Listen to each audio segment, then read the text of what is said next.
అందుకే ఇప్పటికీ హిందూ కుష్ పర్వత శ్రేణులు అంటారు, ఆఫ్ఘనిస్తాన్లో ఉన్నాయి. హిందూ కుష్ అనే పదానికి అర్థం ఏంటంటే హిందువుల వధ జరిగిన ప్రదేశం అది. అంటే ముందు హిందువులుగా ఉన్నవారు బౌద్ధంలోకి మారటం వల్ల, బౌద్ధంలోకి మారినందువల్ల వాళ్ళలో క్షాత్రధర్మం నశించిపోవటం వల్ల ముస్లిం ఆక్రమణదారులకి ఈ దేశాన్ని ఆక్రమించటం. అంటే ఆఫ్ఘనిస్తాన్ ఒకప్పుడు భారతదేశంలో, అఖండ భారతంలో భాగమే కదా. ఎప్పుడైతే ఈ ఆఫ్ఘనిస్తాన్ ఆక్రమించారో మళ్ళీ అక్కడ నుండి ఉత్తర భారతంలోకి చొరబడటానికి కూడా పదే పదే మన భారతదేశం మీద దండయాత్రలు చేయడానికి కూడా అది ఒక సింహద్వారం అయిపోయింది. వాళ్ళకి మార్గం సుగమం అయిపోయింది. ఆ రోజు బౌద్ధం వల్ల ఎలాంటి నష్టం జరిగిందో హిందుత్వానికి, ఈరోజు సాయి మతం వల్ల కూడా అదే జరుగుతుంది. అంటే హిందువుల్ని ఆధ్యాత్మికంగా సోమరిపోతులుగా మార్చడానికి, ఆధ్యాత్మికంగా వాళ్ళల్లో ఉన్న క్షాత్ర ధర్మాన్ని తీసేయటానికి సాయి మతం ఉపయోగపడుతుంది వాళ్ళకి, పరమతస్తులకి. తప్ప హిందుత్వానికి ఎలాంటి ప్రయోజనం లేదు. ఇప్పటికి 100 సంవత్సరాలు అయ్యేటప్పటికీ సకల దేవతా స్వరూపుడు సాయి, అనంతకోటి బ్రహ్మాండ నాయకుడు, అఖిలాండకోటి బ్రహ్మాండ నాయకుడు సాయి అని చెప్పి ఆదిశేషుడు పడగలు పట్టించడం, శివలింగం మీద కూర్చోబెట్టడం, ఇలాంటి వికృత పోకడలన్నీ వచ్చేసినాయి కదా. ఇంకొక 100 సంవత్సరాలు పోయేటప్పటికి అసలు సాయి తప్ప ఇతర దేవతలను పూజించడం పాపం అని ఇలాంటి కొత్త కొత్త సిద్ధాంతాలు కూడా వచ్చేస్తాయి. వచ్చిన తర్వాత ఏమవుతుంది, మొత్తం హిందూ దేవాలయ వ్యవస్థలన్నింటినీ కూడా ఈ సాయి మతంతోనే రీప్లేస్ చేశారు అనుకుందాం. దాని తర్వాత జరిగేది ఏంటి అంటే, ఆ రోజు బౌద్ధంగా మారిపోయిన తర్వాత ఏ విధంగా అయితే ఆఫ్ఘనిస్తాన్ వాళ్ళు తేలికగా ఆక్రమించగలిగారో, ఈ ఇస్లాం రాజ్యం చేయాలి లేకపోతే క్రైస్తవ రాజ్యం చేయాలి అనుకునే వాళ్ళకి చాలా ఈజీ టార్గెట్ అయిపోతుంది భారత్. ఎందుకంటే క్షాత్రధర్మం పోతుంది కదా. మనం రాముడిని ఆశ్రయించామనుకోండి, రాముడు చేసిన ధర్మరక్షణ మనం కూడా అనుసరిస్తాం. రాముడి యొక్క బంటు, నమ్మిన బంటు ఎవరు, హనుమంతుడు ఏ విధంగా అయితే లంకను తగలబెట్టాడో, అంటే సీతమ్మ వారిని అపహరించుకుపోయినటువంటి రాక్షసులకు ఏ విధంగా బుద్ధి చెప్పారో, హిందుత్వం మీద దాడి చేసే వాళ్ళకు కూడా మనం ఆ విధంగానే ప్రతిఘటిస్తాం, ధర్మరక్షణ చేస్తాం. రాముణ్ణి, హనుమంతుణ్ణి, రామాయణాన్ని, మహాభారతాన్ని పట్టుకుంటే, కృష్ణుణ్ణి ఆరాధిస్తున్నాం అనుకోండి, ఉత్తిష్ట కౌంతేయ యుద్ధాయ కృతనిశ్చయ అంటాం. కానీ బాబాను పట్టుకుంటే చాయిడాం అనుకుంటూ భయం చేసుకుని కూర్చుంటారు. వాళ్ళు చక్కగా పేకలు కోసుకుంటూ వెళ్ళిపోతారు. చరిత్రలో ఒక చిన్న సంఘటన చెప్తా. అల్లావుద్దీన్ ఖిల్జీ అనుకుంటా, వాడు ఈ దేశాన్ని ఆక్రమించడానికి సైన్యంతో దండెత్తి వచ్చినప్పుడు ఆ సైన్యాధికారి ఒకటి చెప్పాడనమాట, హిందూ జనాభా చాలా ఎక్కువగా ఉన్నారు ఇక్కడ అని. అంటే అల్లావుద్దీన్ ఖిల్జీ అంటాడంట, గడ్డి ఒత్తుగా ఉంటే కోత కొయ్యటానికి అనువుగా ఉంటుంది, గుప్పిళ్ళు పట్టుకోవడానికి. కాబట్టి జనాభా ఎక్కువ ఉన్నంత మాత్రాన ఏం ఉపయోగం ఉండదు. వాళ్ళలో క్షాత్రధర్మం లేకపోతే వాళ్ళు గడ్డి పోసలతో సమానం. ఆ గడ్డిని పట్టుకుని వీళ్ళు పేకలకు వస్తారు. వీళ్ళు అల్లా సాయి ఏ సాయి బదిలీ చేస్తూ ఉంటారు కదా, వాళ్ళు వచ్చి ఏం కొయ్యాలో కోసుకుపోతారనమాట. ఇంకొక ఉదాహరణ కూడా చెప్తా.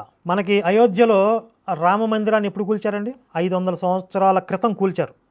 కానీ ఆ రాముడి కోసం యావత్ భారత జాతి పోరాటం చేసి 500 సంవత్సరాల తర్వాత అయినా సరే, ఇక్కడ పూర్వం రామాలయం ఉంది, రాముణ్ణి ఆరాధించిన ప్రదేశం, ఆయన జన్మ ప్రదేశం ఇదే అని చెప్పి మొత్తం జాతి అంతా కూడా ఏకతాటి మీదకి వచ్చి ప్రతిఘటించి పోరాటం చేసి రామ మందిరాన్ని సాధించుకోగలిగాం.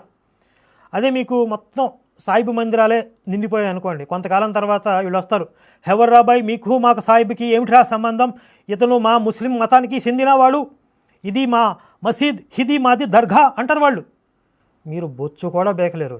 అంతెందుకండి, ఇప్పుడు ఆకివీడు రీసెంట్గా పశ్చిమ గోదావరి జిల్లాలో ఆకివీడులో 100 సంవత్సరాల క్రితం ఆరాధించినటువంటి చిన్న రామాలయం ఎంత పెద్ద ఉద్యమం తీసుకొచ్చింది అక్కడికి, ఎంతమంది హిందువులను ఏకీకృతం చేసింది.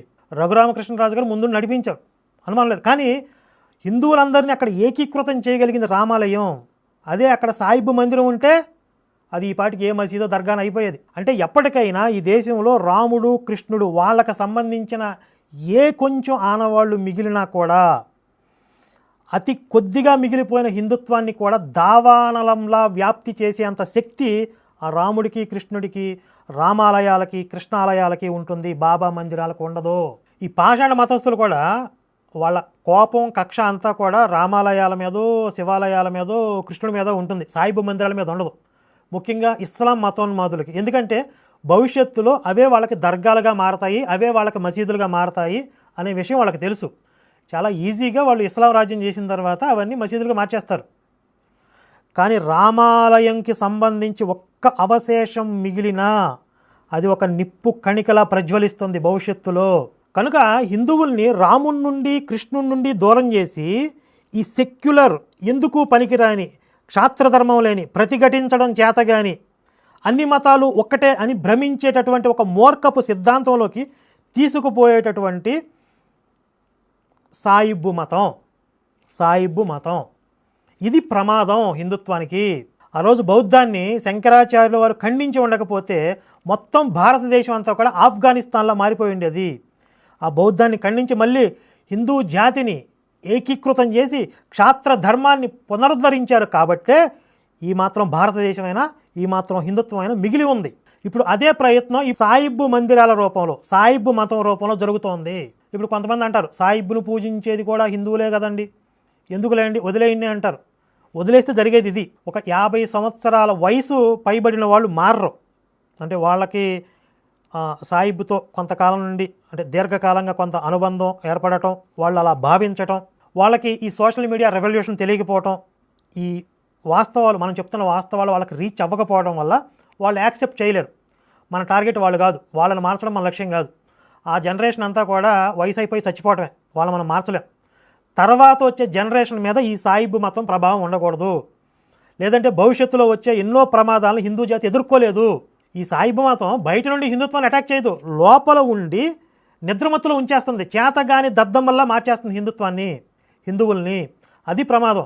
బయట నుంచి చేసే దాడుల కంటే కూడా ఇదే చాలా పెద్ద ప్రమాదం. ఇది ఆయన ముందే చెప్పాడు కదా, 3 కోటి దేవతలందరినీ పక్కకు దోసేసి, అందులో రాముడు ఉన్నాడు, కృష్ణుడు ఉన్నాడు, శివుడు ఉన్నాడు, అమ్మవారు ఉన్నారు, గణపతి ఉన్నాడు, వీళ్ళందరినీ పక్కకు దోసేసి ఒక్క సాయిబుని పెట్టి మీరు పూజించాల్సిన అవసరం ఏంటి?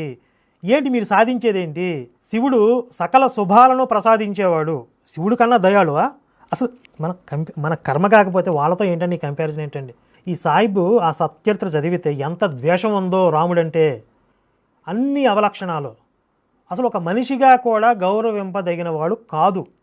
ఆయన్ని తీసుకొచ్చి మీరేం చేస్తున్నారు? సకల దేవతా స్వరూపాలని పక్కకు దోసేసి హిందుత్వాన్ని సర్వభ్రష్టత్వం చేయడానికి, మీ మార్కెటింగ్ పెంచుకోవడానికి. ఏంటి చివరికి వీళ్ళు సాధించేది ఏంటంటే 10 వేస్తే 100 వస్తాయి అని చెప్పి జనాలకి ఎరేసి ఆ కానుకలు తీసుకోవటం. ఇది వీళ్ళ లక్ష్యం. ఈరోజు సాయిబ్బు మతం గురించి మనం మాట్లాడుతుంటే ఎక్కువ రియాక్ట్ అయ్యేది, బాధపడేది ఎక్కువ శాతం మంది ఎవరు? సాయిబ్బు మందిరాలు నిర్వహించేవాళ్లే. ఈ సాయిబ్బు మందిరాలు నిర్వాహకులు ఏ రోజు కూడా రామతీర్థంలో రాముడి విగ్రహాన్ని సరస్సు ఖండించారు అంటే మాట్లాడరు. అయోధ్య రామాలయ నిర్మాణం గురించి మాట్లాడరు. మత మార్పిళ్ళ గురించి మాట్లాడరు. ఈ ముస్లిం మతోన్మాదులు హిందువుల మీద దాడులు చేస్తుంటే మాట్లాడరు. ఎప్పుడు మాట్లాడతారంట వీళ్ళు? సాయి సచ్చరిత్రలో ఉన్నటువంటి వాస్తవాలను మనం బయటకు చెప్తుంటే మీరెందుకు అవైదికంగా ప్రవర్తిస్తున్నారు? ఆదిశేషుడికి సాయికి ఏంటి సంబంధం? రాముడికి సాయికి ఏంటి సంబంధం? కృష్ణుడికి సాయికి ఏంటి సంబంధం అని మనం ప్రశ్నిస్తుంటే ఈ సాయిబ్బు మందిరాల వాళ్ళు మాట్లాడతారంట. రాముడి పేరు వాడుకుంటారంట, సాయి రామ్ అంటారంట, కానీ రాముడికి అన్యాయం జరిగితే వీళ్ళు మాట్లాడరు. సాయి కృష్ణాన్ని పెట్టుకుంటారు, కానీ కృష్ణుడు మందిరం గురించి వీళ్ళు మాట్లాడరు, పోట్లాడరు. అసలు సింగిల్ పాయింట్ అండి, ఒక్కటే కాన్సెప్టు. మన రాముడిని మనకి దూరం చేసేవాడు ఎవడైనా సరే వాడు మనకు శత్రువే. రాముడు నీకు అవసరం లేదు అంటే చెంపలు పగలగొట్టడం అండి. ఇక మన రాముడిని మనకు దూరం చేసేది ఎవడైనా దుష్టశక్తి. అది చెప్పే కదా నేను, కలిపురుషుడి స్ట్రాటజీ అని చెప్పి. డైరెక్ట్గా హిందుత్వం నుండి బయటికి తీసుకుపోవడం సాధ్యం కావట్లేదు కాబట్టి హిందుత్వంలోనే ఉన్నాము అనే భ్రమింపజేసి రాముడికి కృష్ణుడికి రామాయణ మహాభారతాలకి దూరం చేస్తే వీళ్ళకి ధర్మంతో ఉన్నటువంటి బంధం తెగిపోతుంది, వీక్ అయిపోతారు. ఇప్పుడు సాయిబు కోరికలు తీరుస్తున్నాడు 10 ఇస్తే 100 ఇస్తున్నాడు అని చెప్పి అక్కడ పోతారు. కొన్నాళ్ళ తర్వాత అనుకున్న ఏమీ నెరవేరట్లేదండి, కోరికలు తీరట్లేదు, అబ్బాయి ఈ మనిగిరాడు ఈయనకంటే అదిగో యేసు బాగా కోరికలు తీరుస్తున్నాడంట, అక్కడ సాక్ష్యాలు ఎక్కువ అని అక్కడ పోతారు. అంటే సాయిబ్బు మతంలో ఉన్నవాళ్ళు ఈ జనరేషన్ కాకపోయినా నెక్స్ట్ జనరేషన్లో ఎప్పుడైనా సరే వాళ్ళు మతం మారిపోయేవాళ్ళే. ఒకవేళ వాళ్ళు ఇప్పుడు మతం మారకుండా సాయిబ్బు మతంలో ఉన్నా కూడా హిందుత్వానికి ఏ విధంగా వాళ్ళ వల్ల ప్రయోజనం ఉండదు. వాళ్ళు హిందుత్వానికి అనాకాని కూడా పనికిరారు, కొరగారు. వాళ్ళు జనాభా లెక్కల్లో ఉంటారంతే. హిందుత్వానికి ఏదైనా సమస్య వస్తే సాయి మందిరాలు రావు. ఇప్పుడు ఈయన చెప్తున్నంత పిచ్చిలో ఉన్న సాయి భక్తులు ఎవరు రారు. ఒక్క రామ భక్తులే వస్తారు, కృష్ణుడి భక్తులే వస్తారు, శివ సేవకులే వస్తారు, శివ సైనికులే వస్తారు, అమ్మవారి భక్తులే వస్తారు. ఎందుకంటే ఇక్కడ ఆ ధర్మానికి అధర్మానికి మధ్య ఆ పోరాటం ఉంది, ఆ స్ఫూర్తి మనకు కలుగుతుంది, ప్రతిఘటిస్తాం, మనం పరిరక్షించుకుంటాం. కాబట్టి సాయిబ్బు మతం వ్యాప్తి చెందితే ప్రమాదం ఏంటంటే వాళ్ళు హిందువులుగానే ఉంటారు కానీ హిందుత్వం కోసం నిలబడరు. చేత కాని చేవలేని చవట దద్దమ్మల్లాగా మారుస్తుంది సాయిబ్బు మతం హిందువుల్ని. ఈ ట్రాప్లో ముస్లింలు పడలేదు, ఈ ట్రాప్లో క్రైస్తవులు పడలేదు. కేవలం ఈ దరిద్రాన్ని హిందువుల నెత్తి మీదే రుద్దారు. ఇది 100 సంవత్సరాల క్రితం ఆరంభమైన కుట్ర, ఇంకా నడుస్తూ ఉంది. దీనిని మనం ఎదుర్కోవాల్సిన అవసరం ఉంది. భవిష్యత్తులో సంభవించేటటువంటి అనేక రకాల విపత్తుల నుండి, ప్రమాదాల నుండి హిందూ జాతి సమైక్యంగా ఉండి తనని తాను రక్షించుకోగలిగే స్థితిలో ఉండాలి అంటే కనుక మొట్టమొదట ఈ సాయిబు మతం కబంధ హస్తాల నుండి బయటికి రావాలి. జై శ్రీరామ్, భారత్ మాతా కీ జై.